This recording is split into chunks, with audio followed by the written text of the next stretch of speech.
Welcome to Quiet Courage, the podcast for anybody ready to show up and be seen. I'm Kaycia, and here we explore self-worth, courage, and personal growth with action steps, personal stories, and encouragement to help you claim your power and live confidently. Remembering your worth isn't something you have to earn. Here, we practice living in it every day. So let's take small, brave steps together and start building the lives we've been dreaming of.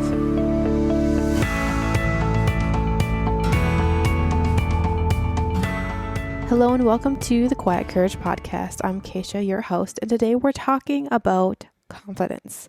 The confidence to show up well in your life and the things that may be behind why you're not feeling confident, right? Is there a subtle people-pleasing tendency in your life that's overriding your boundaries? Are you saying yes to all the things when you really know in your deep heart, in your heart of hearts, that you should say no?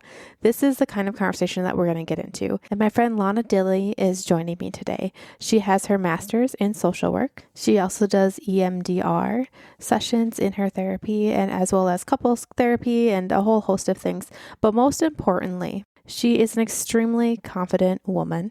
She's great at setting boundaries, and she's great at telling you what she actually thinks. Not the sugar-coated version that might not hurt your feelings, but she's going to tell you the truth. She is a shining example of standing in your worth, knowing who you are, and not compromising for other people. She knows how she wants to show up for her family. She knows how she wants to show up for her clients, and she knows how she wants to show up for herself, and she's able to do those things well. So I thought it'd be a great thing to bring her on the podcast and talk about this confidence that she has in herself, what she sees in her clients, and how she helps people work on their confidence and work on showing up better for themselves. You're going to love this conversation. Let's jump in. Thank you, Lonna, for coming on to the podcast. I'm so excited to talk with you today.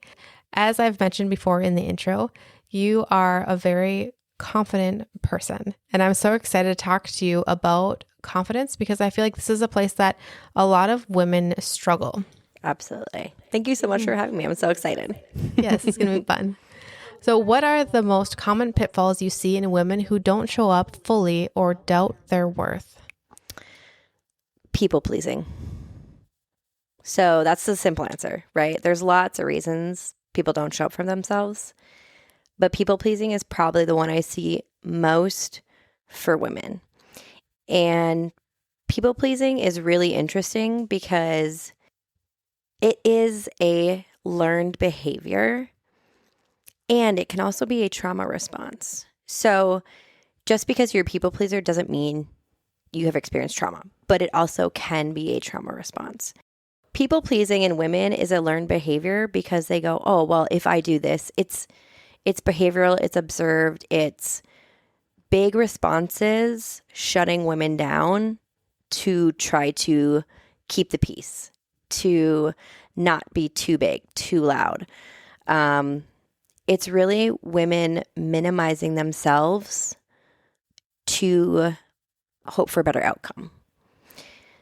And it can be really detrimental to authenticity and to confidence and to burnout. Burnout is huge with people pleasing because if you give everything to make sure everybody else is okay and to make sure everybody else is good, I get women here burnt out, not knowing why. And it's very easy to see what people pleasing looks like in that scenario. But people pleasing can also come from trauma. So trauma happens when the amygdala has a threat or perceived threat, and it shuts down the rest of your brain. So the amygdala does a really good job of keeping us safe. So if a tiger walked through that door right now, our brain would shut off everything except for that amygdala. And the amygdala has 4 things available to it. Fight, right? You know what that is. Flight, run, freeze, again, straightforward, and fawn. Do you know what fawn is? Yeah, I've heard of it. I learned about it about 5 years ago, but that's one that's not commonly talked about. Correct. Could you explain fawn for the listeners? Yes. So fawn is people pleasing, pacifying, making it all okay. So we see this in like domestic violence, right? Think of a kid whose parents are engaged in domestic violence. They learn to keep the peace because it keeps them safe. So if you're a people pleaser, again, it could just be emotional, it can be lots of things. But when it's a trauma response, it comes from, I have to keep people safe. And it often comes from seeing it for others. It could be for yourself. Like it could be, you could have been the victim and you're trying to just keep the peace to keep yourself safe. But yeah, fawning is people pleasing. It's making sure everybody's good so you're safe. It's literally a nervous system response that says, well, if I just keep everybody happy, I'm safe. Right. And I've seen that play out in my life earlier in probably like 10 years ago, as I was a huge people pleaser, and I found myself in this cycle of, well, let me just do everything I can to make sure everybody's good. Yeah. And then another request would come and I feel like I'm at my end of my rope and I'm like, I can't give anything more. And then I'm like, okay, well, I'm going to figure out a way. I'm going to try to like just do more and do it better and make sure people are happy. And it can be a very depleting time in a woman's life to be caught in that cycle of people pleasing. Yeah. I often find that sometimes women have a hard time identifying if they are a people pleaser. It's just part of who they are. It's like their learned identity. Built in. Yeah. How do you help women identify if they have people pleasing tendencies? I'm not going to lie. I'm pretty point blank about it. You know me. I literally just call it out and I'm like, do you recognize that? Because a lot of times women are coming to me because they're burnt out, they're overwhelmed, or they're recognizing I have stuff I've never dealt with and it's haunting me now. But a lot of times all wrapped up in that is people pleasing. And so I just had this last week where I had a new client. I recognized it right away and I said, hey, do you know what you're doing?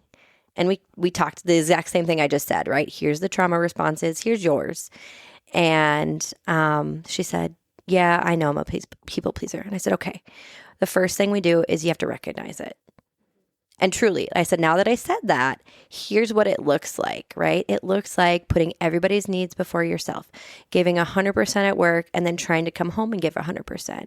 Oh, but also you're taking care of your family needs, the family dynamics, and like extended family, you're taking care of bills and sports and all these things, right? You're literally trying to do it all at 100%. And then you come in here and go, oh my gosh, I'm so burnt out. Of course you are. Of course you are. So the first piece is awareness. You have to start seeing what you're doing. And then we can start to work on it. We can start to set boundaries. That's a huge one. Setting boundaries, we can address it with EMDR. So I have specialty training in EMDR, which is eye movement desensitization reprocessing. Highly effective form of trauma therapy. Okay, don't forget to bring me back to this boundary setting thing. But what we do with EMDR is we reprocess traumatic events. So again, if you witness domestic violence, some people will go, well, it didn't happen to me. No, but if your brain said you were scared and threatened and there was a perceived threat, that's enough for your brain to have shut down, to go back to that fight, flight, freeze, or fawn, and you were scared, which means you have triggers. EMDR reprocesses those scenes to reduce or remove all triggers so that you can move forward, right? We don't erase memories. I have people joke all the time, you're going to hypnotize me? No. But I'm going to take away all your reaction to these memories so they don't have to hold you back anymore. You can move forward, which is super cool. So when we do that, so when the amygdala takes over the brain, right, it shuts off everything else. Logic, critical thinking, reasoning. You're tired, doesn't matter anymore, right? You have to go to the bathroom, that no longer is important, right? Again, everything's shut off. So it does a really good job of keeping us safe. That's the amygdala's job. The problem is that once we're done with that experience, right? Once the adrenaline and the cortisol, all that stuff is worn off, our brain was shut down And so it no longer has the ability to go through the prefrontal temporal lobe, which is responsible for critical thought, reason, and logic. This is why people look at it and go, I don't understand why it's such a big deal to me. It didn't have a chance to go through there because it was literally shut down at the time. So that's why it's a big deal. So it skips that and goes back into this file in your brain called long-term stored memory. And it stays there. The problem is that file is basically on fire. But yet it's like, oh, we'll file it away. And then people wonder like, well, why is it randomly start on fire again? Well, we never put out the fire. We just shoved it in long-term memory. Like just let it sit there. Yeah. And not deal with it. Just like it's simmering there, right? And then all of a sudden you open the file, it gets oxygen and poof, the flame again, right? Well, we never really put the fire out. We just hit it. We deprived it of oxygen and called it good, right? But every time something happens, every time that drawer is open, it's on fire again. EMDR reprocesses it, so there's no more fire. It's just there. It's done. But it also gives it a chance. We literally remap it and desensitize it by putting it in this prefrontal temporal lobe so you can think about it. I'm not going to lie, like it's tough, right? Imagine pulling out the deepest, darkest, grossest things, focusing on them, right? But we use eye movement and bilateral stimulation to desensitize it so that when we're done, it can just be a file that stays in storage and doesn't have to have no fire. We don't need fire extinguishers all the time. It's just there and done. And by fire and fire extinguishers, I envision like it's the emotional load that's attached to that memory that doesn't have to bring up a huge response from your body. Absolutely. Emotions, responses, nervous system, body sensations, all of it can be gone. So the other way I like to explain it to people is imagine having a big cut on your arm, right? You have this giant cut, but instead of dealing with it, we just bandaged it and then kept moving forward with life, right? Because usually that's what happens. It's a pretty natural response, right? We got to keep trucking on. That's the phrase, right? Yep. Pull it up by your bootstraps. And some people don't have like the skills without another person coming alongside them to know how to handle this. Absolutely. Yeah, because most of us weren't taught how to deal with this, right? So what I tell people EMDR does is we're going to take off the bandage. This wound did not heal. It's gross. It's infected. It's yuck. But this time, we're going to clean it up. We're going to clean it out. We're going to stitch it up and take care of it. The scar will still be there. I can't take away the scar, but it's not going to hurt. There's not going to be a reaction every time we touch it. It's just going to be there. And that's it. It's just there. And that's the amazing part about EMDR is, and that's what makes me cry when I do EMDR, is not hearing people's stuff, but watching them be able to walk away from it is the coolest part of doing EMDR. So super, super cool. Yeah. And that brings up the point that people are so resilient, which makes me excited about this conversation of people who feel like they are stuck in people pleasing tendency and they're so deep that it's become part of who they are and they're not sure how to untangle themselves from the web of people pleasing and the world that they've built around themselves that now expects them to people please. But the fact that people are resilient and you can change. You can change major things about your life. Absolutely. So for those women who are working on changing those things and setting the boundaries, what does that boundary setting look like? Yes. Thank you for bringing me back. So boundary setting is a big one. Okay. The other one is balance. So boundary setting is saying no, right? Without excuses. That's the hardest part, I think, for a lot of women is they'll be like, oh no, we're busy tonight. You can just say no. You don't have to make excuses.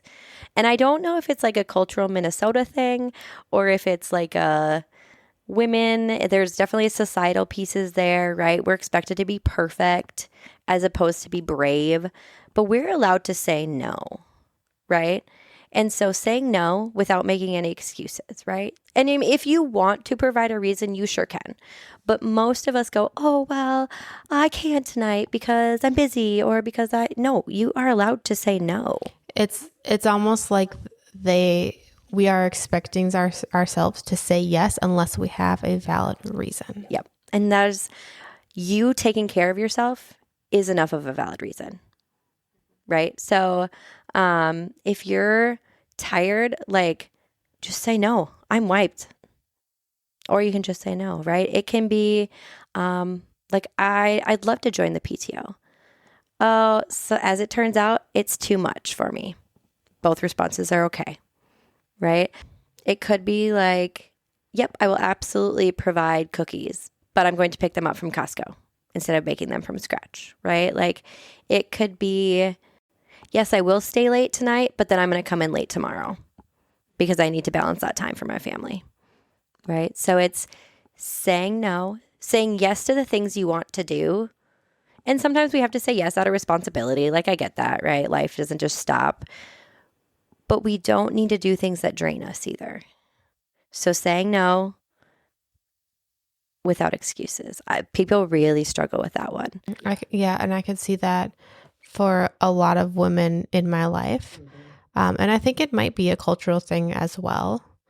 A lot of people that I know are reaching and trying to strive for this I got it all together image, right? Which if we are all expected to have it all together, like that's not reality, right? So there was a really interesting study that talked about this with women and men.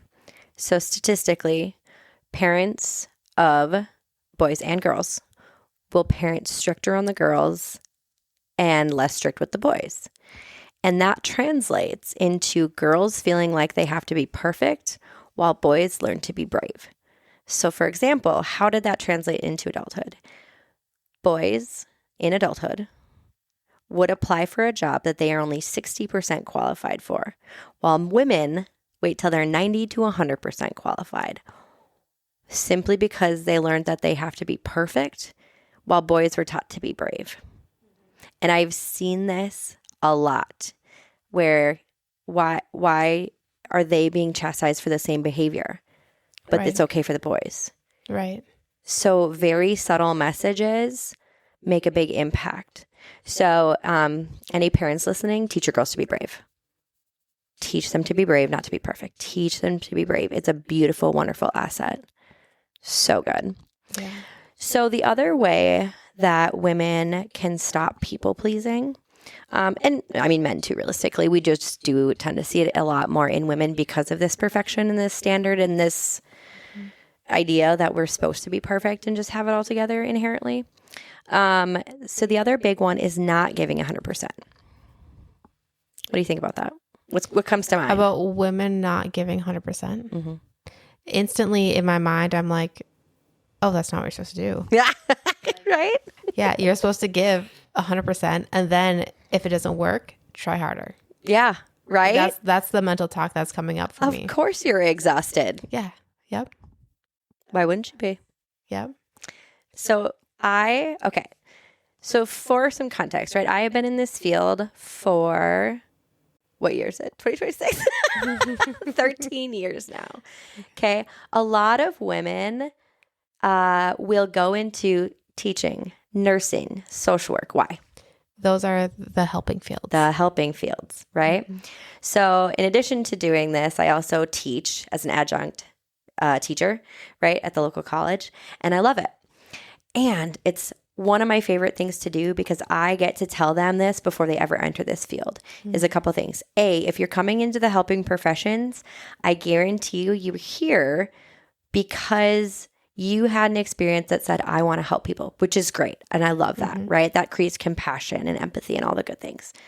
But what it also does is it breaks open these wounds, right? And so people come in and they're like, this is going to heal me. Nope.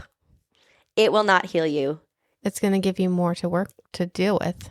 Opposite. It's going to break open your wounds. So I tell people you have to keep working on them because you can absolutely come into this field with wounds. That's not a problem. But you have to be actively working on healing them because when you experience these clients and patients or whatever, they will rip open these wounds and it will hurt more than you realize. And so you have to be putting in the work to come into the helping professions. You have to, or it will wreck you. Okay. And I feel like a lot of people pleasers, women who tend to jump into those helping professions, they are a certain personality type. And sometimes they thrive off of helping people, but they will drive themselves down. Yes, at their own expense, right? Yes. Yeah. Yep. So that's where the healing piece has to come in. You have to be actively working on your own stuff. And this is the other big piece that I really push. And I love this. Every class, I do this class every fall, specifically. So I have a social work background. So it's ethics and social work. But it's all for human services, helping professional fields. And I ask the same question. So what are you supposed to give to your clients and your patients? Like what level of professionalism and ethical standards should you be providing to clients? What do you think the answer is? I mean, my gut response would be like, oh, 100%. But based off of what you've said previously, I'm like, I think less. Right? So yes, that's most people's response. We have to give them 100%. And I look them dead in the eyes and I say, but if you give 100% to them, how much will you have left to give to your family at home? Yeah, true story. And I watch them go, oh, crap. But they come in with this mentality of they deserve 100%. I disagree. Now, my ethics specifically, so the NASW Code of Ethics specifically says we have to care for ourselves ethically and professionally to provide the best care, which is absolutely true, right? Which is essentially people pleasing in a nutshell. We have to take care of ourselves to be able to care for others, both professionally, ethically, and at home. And so what I tell people is, if you give 100% to your clients during the day, and then that's your 8 to 5, and then you go home and you have 2% left, does your family deserve 2%? The types of conversation, the activities, the reactions, all of it is going to be different based on what you have left in your tank. Exactly. If you go home at 2%, you're snapping at everybody, you're resentful, you're moody, you're not your best. So I really reframe it for people. And this is my own like personal values too, right? Realistically, it's my own personal values in congruence with the Code of Ethics. But I say like, my family deserves my best first and foremost. Do my clients deserve my best? Absolutely. But it's not 100% because I want to go home and still be able to give my best to my family. So what I tell people is your clients, your patients, whatever that looks like, they deserve your best professionally, but they don't get 100% of you. They get your best professional piece, right? And that ties in so well for women who have people-pleasing tendencies that you need something for yourself as well. Because if you are investing in yourself, if you're taking time to say no, if you're putting something in your routine for you or multiple things, then you're going to show up well for the people around you. And how you present yourself to the world and the interactions you have are going to be completely different than going all out for something. And I have this image in my head of like my kids watching me go to work, sunny and bouncy and like me, right? Just me going like, let's go, like off we go. And then they see me come home drained with nothing to give. What does that show them? Right. Versus if I can come home, leave work at the door, love them, be engaged, we go play outside, we go for walks. Like that's the mom they need and deserve. And my clients still got what they needed. It's not this all or nothing mentality that we've had. It's about finding balance in those spaces. Because at the end of the day, what I tell people is my family deserves my best. Those are the people who are going to be there for me when things get tough. Those are the people who are going to show up for me. Those are the people who are going to be at my funeral. My clients aren't going to be there. So why would I give 100% to people who aren't going to be there? And that doesn't, I'm a great therapist. But part of being a great therapist is having balance.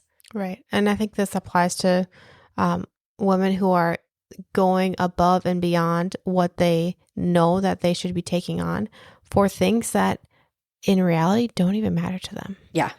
Like the PTA or all these other like little things that we can get wrapped up in that if we could design our life exactly how we wanted it, it wouldn't be in there. Yeah.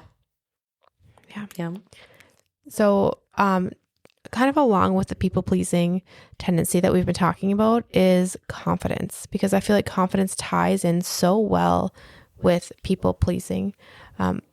How do you maintain confidence when others might not understand you or might not approve of you? I guess I would ask, why do I need approval? Who are you trying to get approval from? Like, the people that I need approval from are the people that I value in my life, right? Like, I genuinely don't care what the people at the gas station think of me. I don't care. And I will say, like, that's a skill set you have to work on, right? It doesn't just come naturally. I would say I'm a very confident person. But part of me has always recognized, like, if you need me, I will help you. But once you cross me, that bridge is closed forever. Right? Like, we were just talking about that last week, actually. Somebody was like, whoa. And I was like, hey, I will have your back. I will fight for you until I won't. Once you show me that you don't have my back, or that you're not, you really don't value, you don't get any of my energy. And that's part of how I protect myself, right?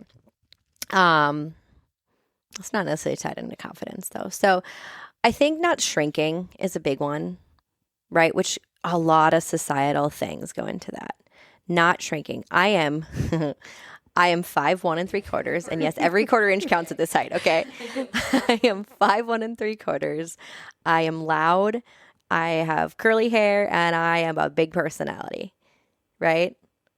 Have I been any different since you met me 10 years ago? No. Nope. And I think I didn't understand this for a long time, Kaycia, as I was forever told I'm intimidating. And I didn't understand it. I'm like, I'm 5'1". What's to be intimidating? But what I've found is that strong women are intimidating. Mm-hmm. And I would like to see that be the norm. Because I think right now I'm more of an outlier because I'm not a people pleaser. Because I know my worth. Because I don't let people step on me, and I don't make myself less for other people.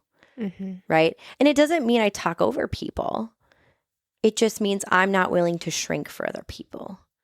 I also highly value authenticity. It's something I've learned more recently, is like, I value authenticity. So if you're not authentic, I don't have time for you. Yeah. I just don't care. Like, I don't like fake. And so if you're fake, like, I'm not going to be mean to you, but you're not someone who I'm going to trust. You're not someone who I'm going to give that extra devotion to, because I don't value it. I value authenticity. So the example, right, is like, we as coworkers, we have lives, right? We have shit that happens. I value when my coworkers go, I'm drowning, help. I got you. Mm-hmm. It's okay. Yep. It happens, right? We just had it happen last week. Someone had some family health issues. And then, of course, it doesn't stop there, right? Like, some other shoe has to drop, because it's always, it all builds. It always, right? It's never just one thing. And I was like, hey, my capacity was not, it wasn't terrible, but it wasn't high either. So normally when something like this happens, I'm like, let me make you some homemade meals. Well, guess what? I didn't have time for that. And that's okay. So we ran to Costco. We all pitched in some money, and we said, here. Now you don't have to worry about meals for a week. Mm-hmm. Okay. But if she would have said, no, I'm fine, I'd have been like, A, bullshit. And B, you don't have to pretend to be okay. Like, that's not authenticity, right? Like, life has highs and lows. Let people be there for you in your lows. And because I guarantee people pleasers have been there for everybody else, right? Mm-hmm. Do you accept help? Then they are working so hard to hold it all together, mm-hmm. that they'll just dig in their heels and try to figure out a way. And they don't want to inconvenience someone else to let them know that they need forbid. Help. Yeah.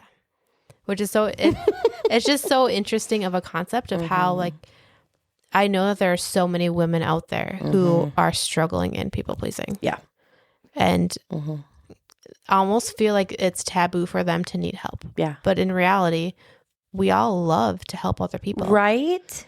Right. And why would you rob somebody of the opportunity to let them help you? Yeah. And let them step in. And also it makes us so much more human to share our human experience, because we all know that nobody's perfect. Nobody has it together. Yeah. So why do we keep pretending everybody is? So the example from my personal end is last November, we have a very complicated relationship with my in-laws. But all of a sudden, father-in-law was on hospice, passing away. And so my husband was like, you know what? Regardless, I want to go back. I want to say goodbye. I want to do all that, right? Well, that threw me for a big loop, right? Ironically, I had opened the office here in Pillager days before. So I'll again, right? Because it's never anything at once. Yep. It's always multiple things.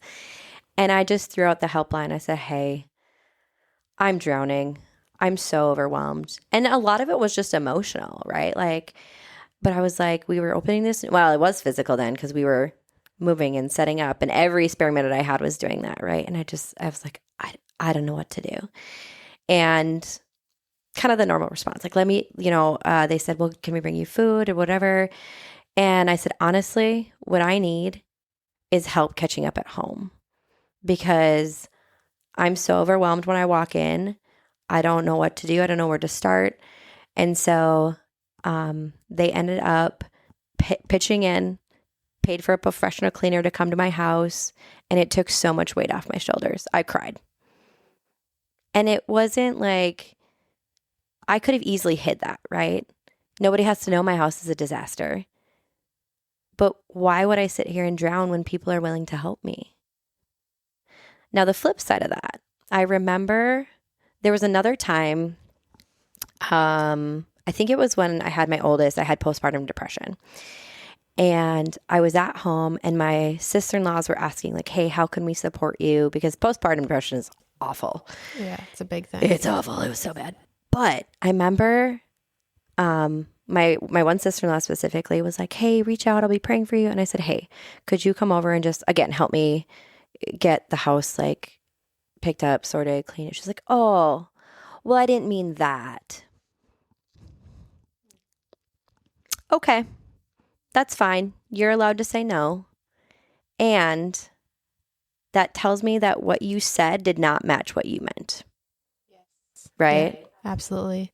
So there's your example of she lacked authenticity.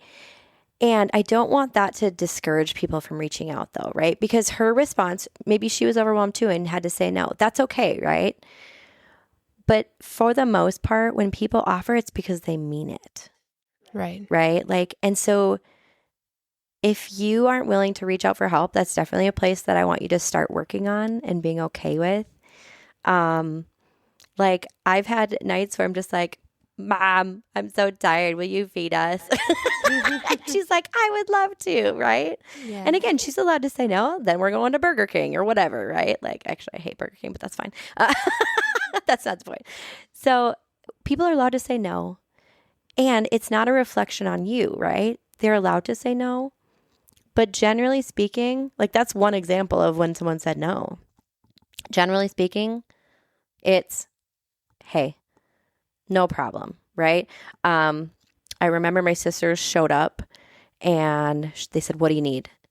And I said, can we do laundry? Absolutely. One person held the baby. I went and showered. They put away all the laundry. There's so many baskets. And it does help with that mental load though, especially when you're going through a hard time, just to not see all the tasks that you have to do surrounding you and where you're living. And when I had my oldest, one of the nurses gave me a really good piece of advice. She said, our culture does it wrong. She said, they expect you to have a baby and then show up and host people. She said, don't do it.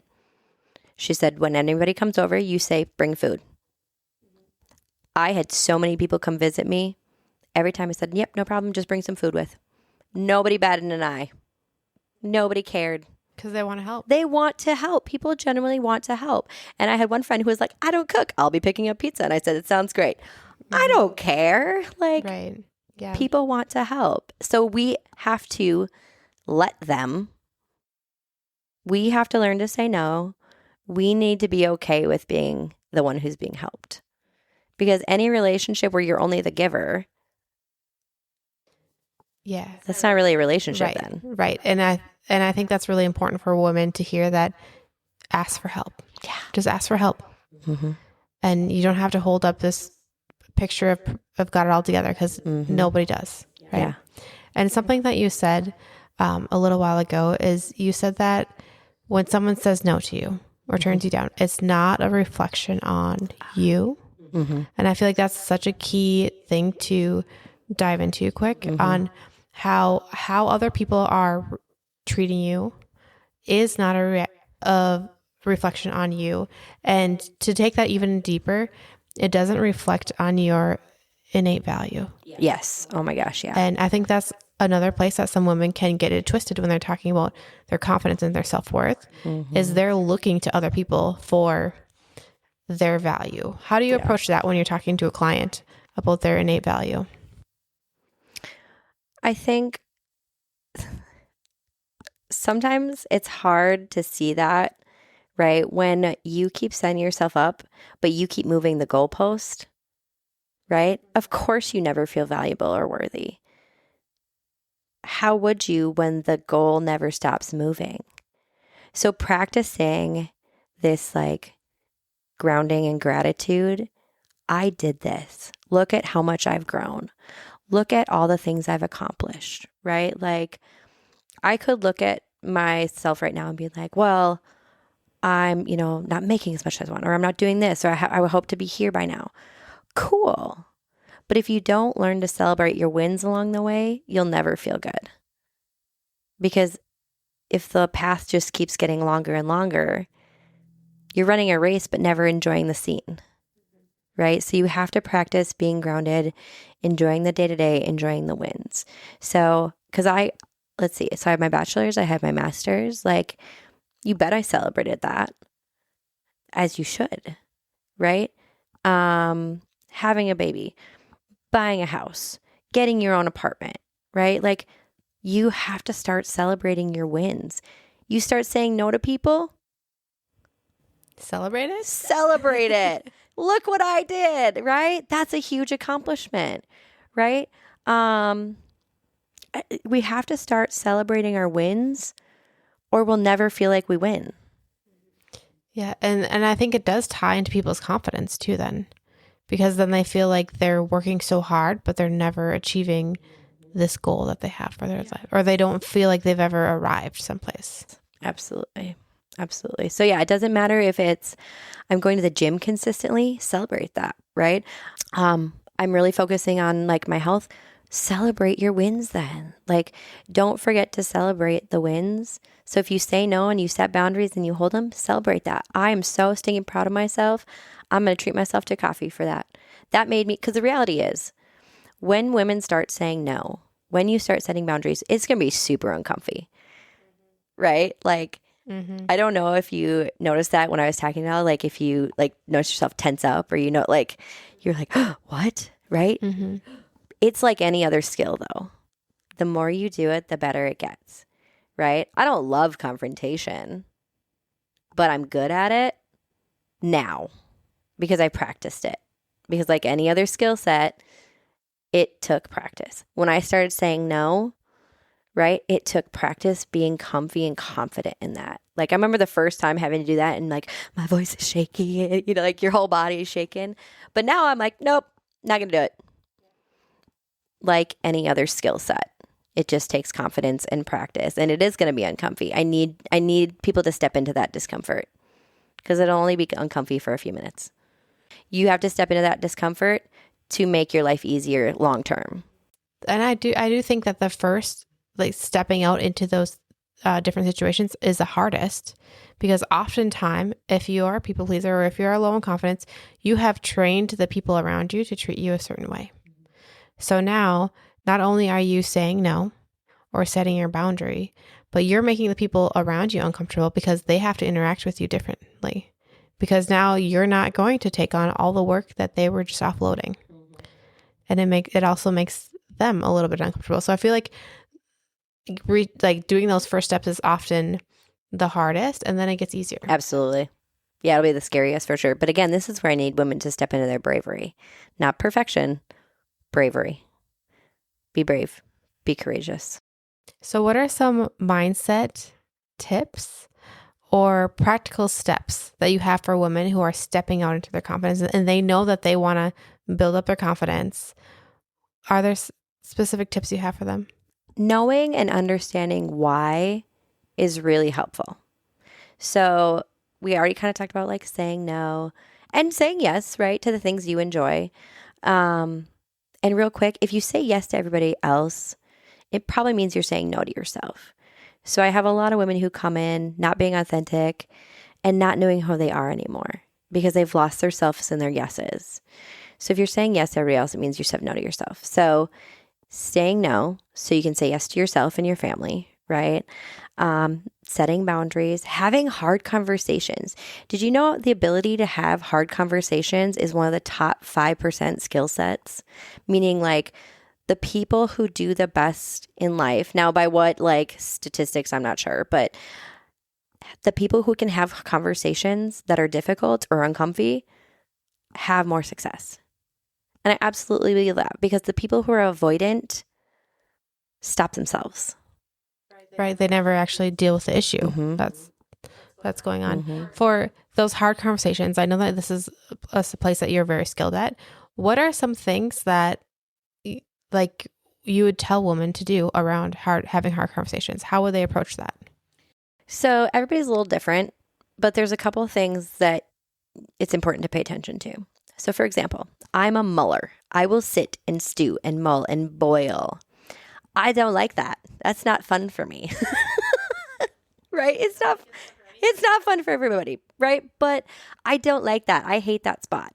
So I would rather have a hard conversation right away than sit and stew. Now, however, I also have ADHD, which means I'm impulsive. So I have to be careful not to be impulsive about the conversation, but I want to think about it long enough that I am thoughtful and mindful about like, what do I want to say? What am I actually mad about here? And then I will go have a conversation. Versus there are some people who can't or aren't able to do that. They need that time to sit and stew and sit and think, right? I just don't like sitting in that space. So I would rather go have a hard conversation right there, same day, next day, whatever. There are some people who are internal processors. You probably need more time to have that same conversation. So that there's no right or wrong. You have to be mindful of it, right? Like, what do you need to be able to go have that hard conversation? I don't want to sit in it. I don't like it. So I will like, okay, what am I mad about? What do I need? What do I want to say? Having accountability, right? So I just had this happen not long ago. I called someone and I said, hey, I wanted to talk to you about this in person. Unfortunately, it didn't work. I am pissed about this, but I also understand that I don't know your side. I need to know what's going on. What do I need to know? What am I missing? But regardless, this is how I'm feeling. So this is why I want to communicate because I don't want there to be animosity here. And she was like, oh, okay. So here's what happened. Here's the side of it. Okay, perfect. Mm-hmm. I think that's really key. What you just said is you're stating out how you're feeling and then saying that, hey, I don't know the full story. And you're positioning the conversation as let's work towards this together. Because I could have gone into the conversation and been like, that was unacceptable. You can't do that. But I absolutely could have done that. And my feelings were still valid. But it didn't give her a chance to give me her side of the story. Right. And it would put her on defense. Mm-hmm. Yeah. And so it worked great. We had a good conversation. I said, okay, perfect. That was the information I needed. And then I was like, oh, see, now I feel good. It doesn't mean that conversation wasn't uncomfortable. But I also know that the other end of that is now I can feel good. Right? Those feelings of being mad were still valid. But now that I understood the other side of it, that perspective was like, okay, we're good. We both got what we needed. There's no animosity. There's no wondering. Right. Yeah. Yeah. So I think when you said that, you know that on the other side of this conversation, you're going to feel good. That's a key point for women to hear is that there is going to be benefit from this conversation. And even if it doesn't go the way that you want it to, then you know exactly where the person stands. So then you can decide with that information and make your next best choice. Yeah. And I think you always have to remember accountability, right? Is like, okay, I am feeling this way and I'm still responsible for my reactions, right? I tell that to my kids all the time. You're allowed to be sad or mad or whatever, but you're still responsible for your actions, right? So your feelings are valid. That doesn't mean what you do with them is valid. And so knowing that, like, there's got to be accountability, that just creates balance in my brain, right? Like, okay, I'm pissed off. The accountability here is I don't know her side of the story. So I got to find out. And I'm glad I did, because if I came in hot, yeah, I could have ruined that relationship over something that really wasn't a big deal, but I didn't know that because I didn't have her side of the story. So the other thing I want to mention is when you think of this, like with a partner, right? So I'll use my spouse, for example.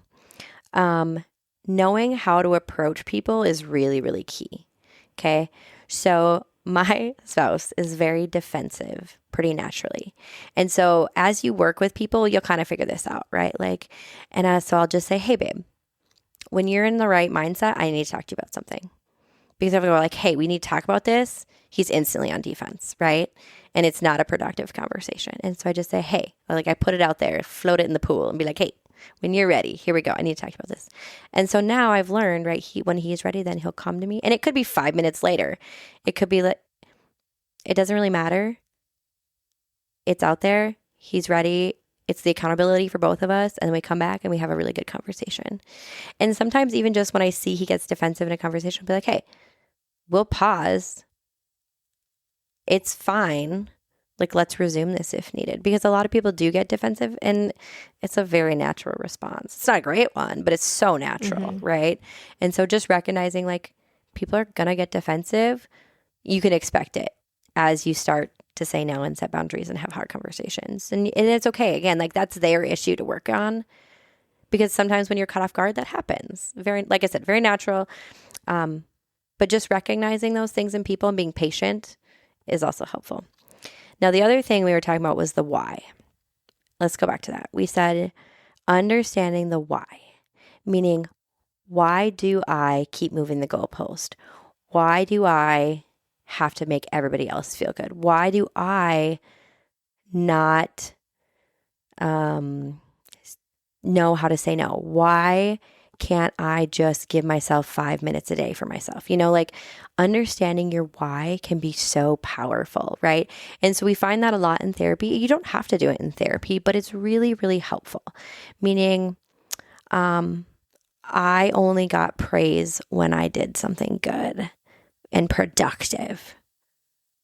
Oh, no wonder I can't stop and rest. Right? Like, oh, I got yelled at for being lazy anytime I sat down. Well, of course you never stop moving, right? Knowing your why so you can challenge it internally is another big one. Knowing who's that voice in your head? Who's the critic? Who's the one cheering you on? Right? Where do they come from? Knowing your why can be incredibly helpful too. So, and again, there's lots of factors, right? Is it societal? Is it cultural? Is it whatever? But knowing your why is a big part of that inner critic. Right. And then challenging that. Yes. And taking the next steps. I found like through the journey that I've been on that with just like with different circumstances in my life, that the wording that I've used in my mind has changed so much. Oh my gosh, yeah. From when I was younger, I used to be just a huge critic, and you know, I'd pull all the things that I'm doing wrong and just tally them, right?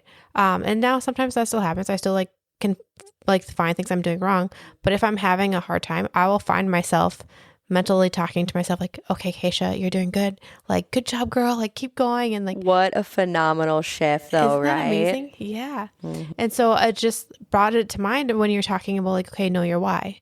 So these women can be like, okay, I feel like I'm not worthy of rest. I'm going to challenge that. And when I'm sitting down, then just work on that mental talk. It may feel awkward and silly at sometimes, but like, girl, you can rest. You have permission to rest. Awareness is half your battle. Awareness is half the battle. People will say something and I'm like, excuse me, who told you that?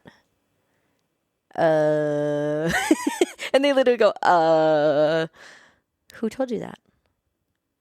And it could be that it's from like a parent, a grandparent, all this. Or it could be just you put this expectation on yourself and now you're the inner critic, right? But regardless, who's telling you that? Is something going to explode if you don't rest? Is like, I get there's some logistical things, right? Yeah, if we don't do the laundry doesn't get done. Like, okay, fine. But is it going to like explode because it's still in the washroom? No. Right. Challenging that thinking is crazy. And also what I hear you say when you're saying those phrases is you're removing the unwritten meaning of it. Having laundry sitting in the laundry room, that's just a thing. Yeah. There's laundry sitting in the laundry room. So what?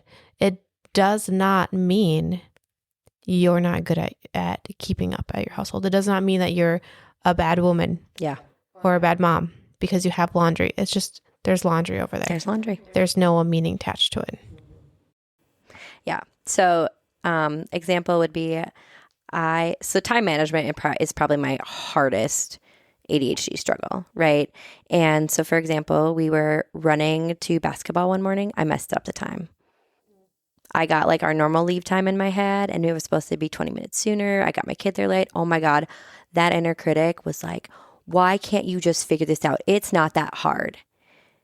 And I was like, wow, that was gross. Like it was so intense and so heavy on my shoulders. And so I went to my therapist and we talked about it. And she's like, big whoop, you've been late once all season. What's the big deal? And I was like, well, that's not what my head said. Right. And so I was like, I'm not human. I'm not allowed to make mistakes. What? Like, what? Yeah. Well, and sometimes it's so good just to take that time and to pause and to think about what's going on in your head. Because realistically, a lot of it's sometimes not logical. Yeah, right. But it's very emotional. Yes. Right? Yeah. And the reality there is I was allowed to be frustrated with myself. But sometimes I have to just look at it and say, is there anything I can do? No, it's done. I can't make up 20 minutes of drive time. I just can't. I wish flu powder was a thing. Just whoosh, magic there. That'd be great. That's not how it works, right? So I can't do anything about it except for do my best for next time. And even that, like instead of sitting and beating myself up about it, I said, okay, what can I do differently next time? Yeah. Well, and then you're not carrying that extra emotional weight around. Mm-hmm. Yeah. Yep. And I'm going to do my best. Sometimes I'm going to mess up. And as much as I don't like it, it's reality. So that's okay. So yeah, understanding the why behind it, really, really powerful. Yeah. So another part of your journey that you've been on is you stepped into leadership. And how do you lead with authenticity in your role? That's a good question. I am glad that I have been in like my authentic self before stepping into leadership. I think it would be really challenging to be trying to find it as you're leading, because the reality is now you have power differentials. Now you're responsible for communication, extra responsibility, extra all these things, right? Just being able to be myself and then step into leadership has been so fun. I love it. Now that it doesn't have its moments of challenge, right? But like I get to be real and vulnerable and honest. And I think part of being a good leader is showing them I'm not perfect, right? Again, did your brain go to that? Like, well, you have to be this perfect leader. Yeah. Well, from what I've seen is the strongest leaders show their humanity. They're not perfect, but then it gives the people who are working their way up permission that, oh, hey, I can be who I am and I can still work towards other goals that I have. Yeah. So yeah, when I asked for help, like I said, back in November, when everything went down, I was in leadership. I didn't pretend everything was fine and then drown. No. Why would I do that? That's not a good example, right? I want them to tell me when they're struggling. That's literally the whole point, because I'm going to be there to scoop them up when they need me, and vice versa. Like, even in leadership, I'm still human. And so recognizing my strengths, recognizing my weaknesses, letting other people fill in those gaps. It's not about pride. It's leaning into my strengths. I'm really good with people. There's 3 directors here, and we kind of joke, like, I'm the people one, right? Adriana's the tasky, just super, super good detail in like charting and auditing. And so it's funny, like, that's not my strong suit, but it's hers. And so let her run with that, right? Where I'm going to do the people interactions, because that's my strong suit. And I'd never really pretend to be perfect. I'm authentic. And I'm like, hey, I'm here. I have a coffee stain on me because my 3-year-old decided to jump on me as we got in the car. But you know what? It is okay, right? Like, did I stop and get a new shirt? No, absolutely not. Like, it's life. We're supposed to do it together, right? I don't remember who I learned that from, but somewhere along the way, someone was like, we do life together. And that has carried over in my coaching. I'm like, we're going to do life together, right? When life gets hard, we're going to pick each other up. It's the same thing there. And so being authentic is fun, because I still get to be silly and goofy. And when it's time to have hard conversations, I'm like, listen, this is how it's going to be, or this is how it has to be. And this is why, right? I'm just not a blind leader. I'm not like, you have to do this because I say so. No, we have to do this, and this is why. And so this is how we're going to adjust. Ironically, one of my other therapists was like, Lonna, I'd follow you into battle. And I laughed. And I'm like, but I bring the hammer down sometimes. But they know, like, they get access to me, right? Good and bad support. I'm there regardless. So when the hammer comes down, I already have their respect. And it's not because I'm the leader. It's because I've been authentic with them, good and bad. I really do. Because I'm thinking, I've definitely had to be creative. You still have to have hard conversations. But yeah, I'm able to be myself. I don't know. It just works. It definitely has challenging moments. I think someone said something the other day that kind of didn't sit right. They were like, ugh, a whole women workplace. And I was like, excuse me? They're like, well, that could be catty. I'm like, it could be. But we're a bunch of amazing, strong women who have hard conversations. And so we don't have that. We have an amazing, powerful group of women who don't back down, who don't slight each other, who are encouraging and pushing forward. So like an example would be one of the directors. She said, hey, Lonna, I want to talk to you about something. I said, okay, what's up? And she goes, you did these 2 things. And I don't think your intention was bad, but this is what happened. And I was like, oh my gosh. I said, zero intention. I see exactly what you mean. I see exactly what I did. And I said, but just so you know, yeah, that was me misunderstanding. So yes, no bad intent. I absolutely get what you're trying to say. I just didn't understand the preface of the conversation. So then I was sitting there, I'm like, what? Like I remember being so perplexed. And by this conversation, she was trying to use our example of clients for the rest of the group, like to showcase, like, this is what this boundary has to look like because we have this shared client, whatever. And I was like, but we already talked about it. So in my brain, I was like, why are you saying this? We already had this whole conversation, right? And she was like, Lonna, I was trying to give an example. Like, I'm so sorry. I was like, oh, yes, I see what you're doing now. I didn't understand that in the moment. So I was very perplexed. I am sorry. I also understand what you're doing. Okay. But had she, again, not been able to say that, she would have sat and been annoyed or frustrated or whatever. But instead, she brought up the hard conversation. We resolved it in like 20 seconds. It was no big deal, right? And I said, no, zero intention. I'm so sorry. And we literally both like, okay, we're good. Yeah. Right? I think that's so important for the listeners to know that these hard conversations are going to bring you to positive places. Oh my gosh, yes. And they're going to take so much weight off. And you don't have to waste time being angry, or you don't have to waste time thinking about what was their intention, or maybe they're like all the spider webs that we can sometimes weave. Yeah. You can have the conversation and let it go. Yeah. And I think you don't deserve to feel that way all the time, right? Like, again, you're going to be mad. You're going to be sad. You're going to be like, those are all just normal emotions. But do you deserve to sit in frustration for hours and days and weeks? Heck no. Do you deserve to feel good? Absolutely. Do you deserve, if you need to think on it, again, by all means do. But stop making yourself suffer for other people. Go have the hard conversations. The people that want you in their life are going to step into those hard conversations with you. If they're not, they don't deserve you. Right. If they're not able to have those conversations, or if those conversations, having a conversation leads to like a very bad result, they exploded, then that is a signal for your next step. Yep. That's data. I use that one a lot too. That's data. That's data. Store that. That's data. Yeah.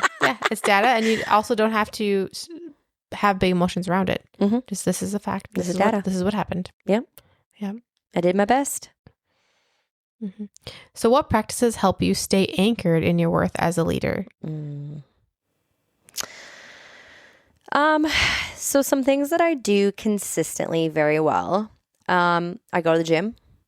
Okay. Now we know that the gym works for all types of ADHD. It's like one of the best things you can do for your ADHD. I do that consistently. Even when it's an absolute pain in my butt and it doesn't, it's not convenient, I go. Once in a while, I sit outside the gym and I have to like talk myself into going. Get your butt in there. Because the reality is, even if I go in and do a crappy job, I still got there and I still did it. Right? That's a great hack. Do something consistently. Even if you're not doing 100%, right? Go in there and do it. But most of the time, once I'm in there, then I'm good.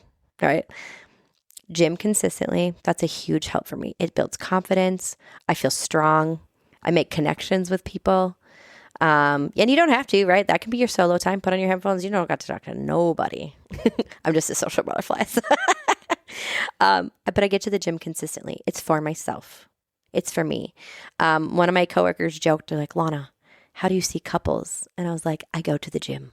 Because couples are intense, man. You're not just dealing with one person. You're dealing with two people, two dynamics, all that fun stuff.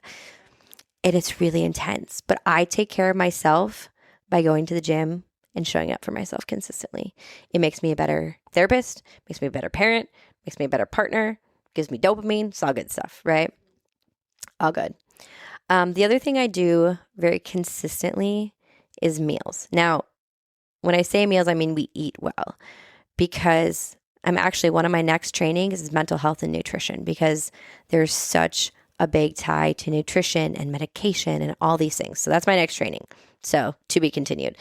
But we consistently eat well. We do go out once in a while, but I would say pretty rarely. Not rarely, infrequently.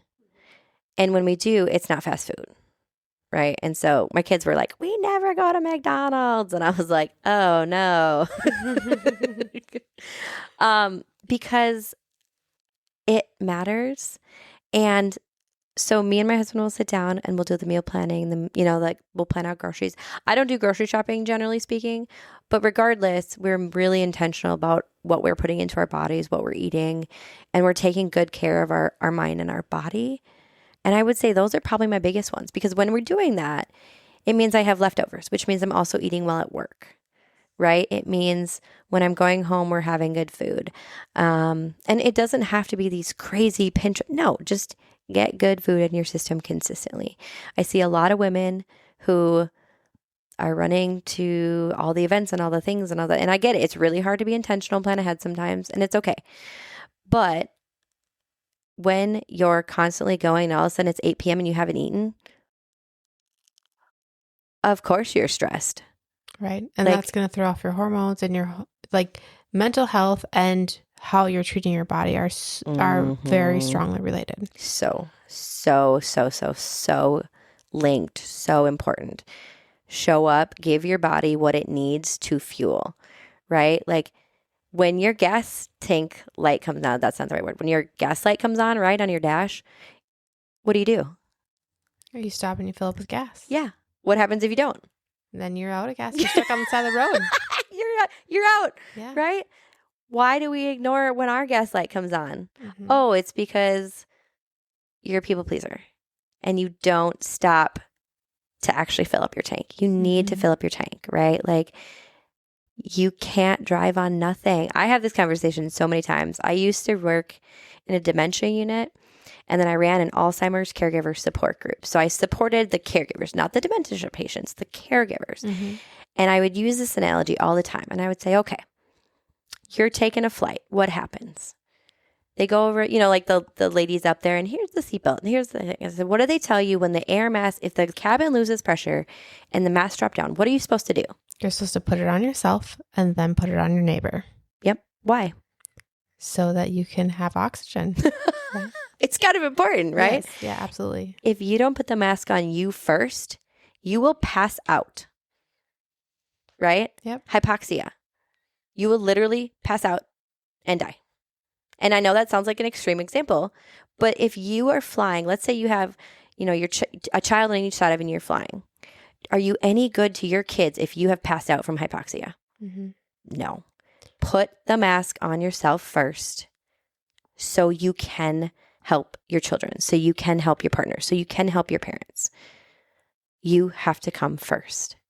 In a world that says you have to be perfect and you have to serve and you have to do all this, no. You can't do that if you're running on E, right? Put the mask on yourself.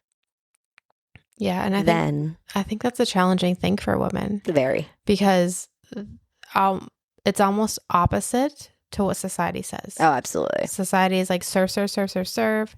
And then maybe you can sit down at the end of the night. Right? And then what you're saying is, no, take care of yourself and then you can help. Correct. Mm-hmm. So, okay, again, if we go back to the gas analogy, if you just ignore that gas light, you don't know when it's going to happen, but eventually you're going to coast and run out of gas, right? Right.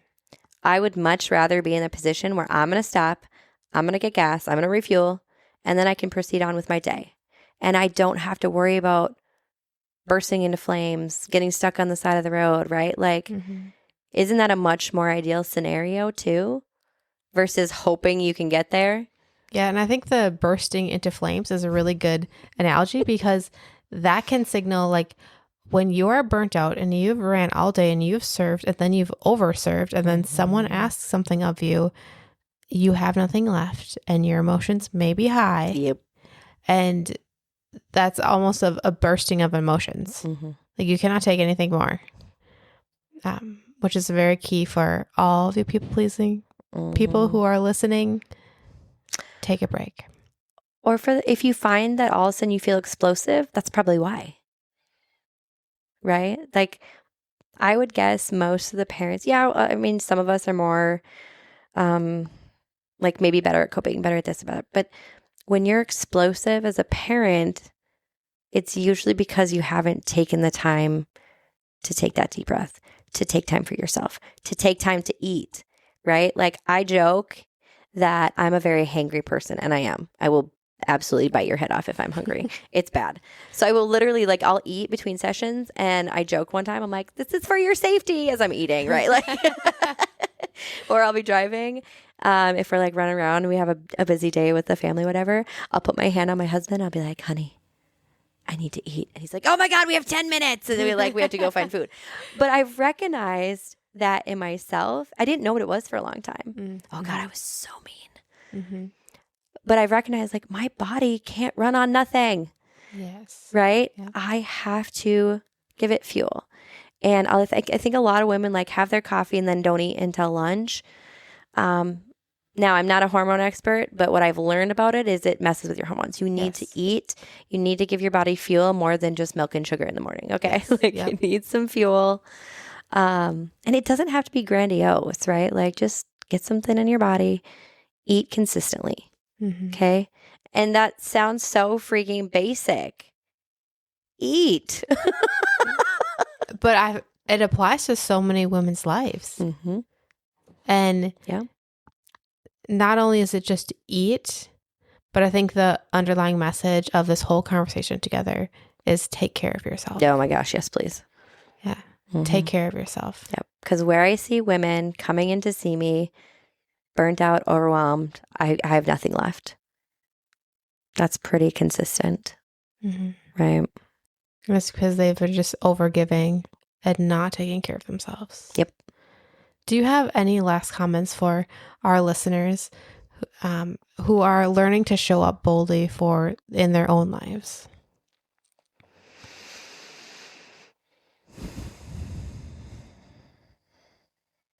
If you have found yourself in a place where you don't know who you are anymore, I think that's a pretty key ticket to say, like, I think I've lost myself in my roles. It's okay. It's pretty normal. I feel like that's a pretty natural transition into motherhood, is when that, like, your whole world shifts, right?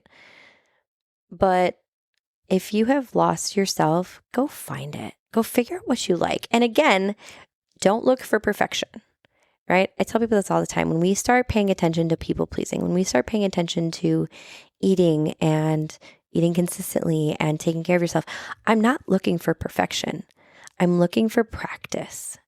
Okay? Go figure out what works for you, right? So for the example of the gym, I like lifting heavy weights. Okay? Some people like HIIT. Some people like Pilates. I don't care what you do. Go do it and figure out what you can do consistently. Okay? Because consistency is a big key there, right? It doesn't matter if you go 2 days a week, 3 days a week. I don't care. Go figure out what you enjoy. Do you see that?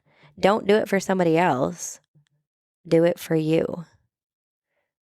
Eat, right? Go to Costco and pick up their pre-made meals. I don't care.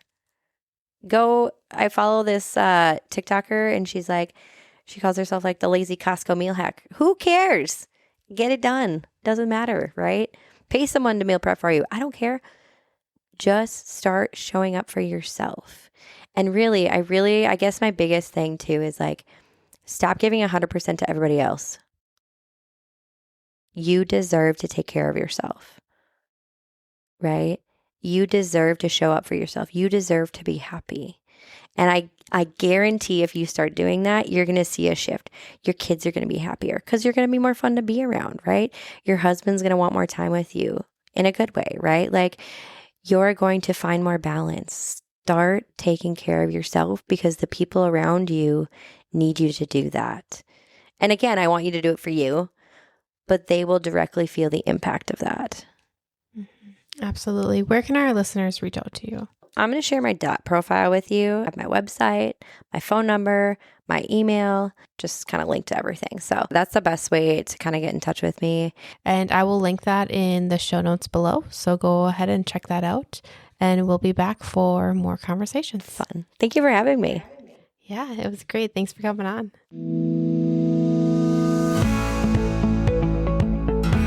Thank you for joining me on today's episode of Quiet Courage. Remember, courage is the first step to confidence, and together we practice showing up, taking brave steps, and building that confidence every day. If this episode encouraged you, I'd be so thankful if you'd share with a friend. Keep taking those small steps, and I'll see you on the next episode.